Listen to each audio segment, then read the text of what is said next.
Let's cross now to The Hague, and let's listen first of all to one of the judges as they explained their ruling a short while ago. The appeal chamber finds by majority, Judge Ibanez and Judge Bosa dissenting, that the prosecutor failed to demonstrate that the trial chamber erred in law or in procedure, and therefore the prosecutor's second ground of appeal is rejected.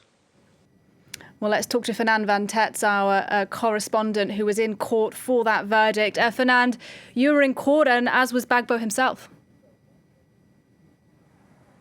Yes, he did show up here a couple of hours before the trial started. A bit of a surprise because nobody knew whether he would show up. He's been living in Belgium, and earlier appeals hearings he followed by video link. So both he and Mr. Blay were here. Supporters behind me having a bit of a victory party. I spoke to one advisor who said, "We're going home, we're going home."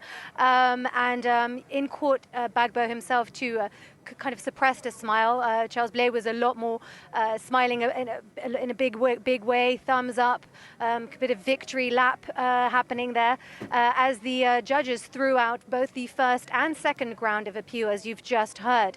Now, that was largely on procedural grounds, and actually the judges were pretty brutal. They said, they shouldn't have appealed on procedural grounds, but on factual grounds, as they threw out both the procedural grounds that have been brought and basically upheld this acquittal. Fernande, can Gbagbo now simply return to Ivory Coast? Well, yes. So at the end of this, after the acquittal, the judges said they would also be lifting all restrictions that are on the two men.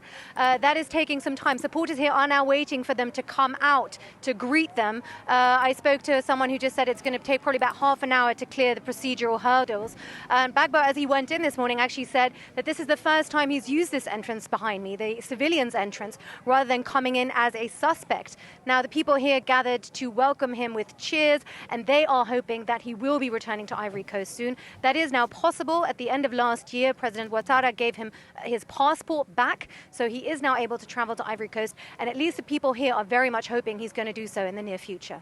Fernande van Tets for us there at The Hague. Thank you very much indeed.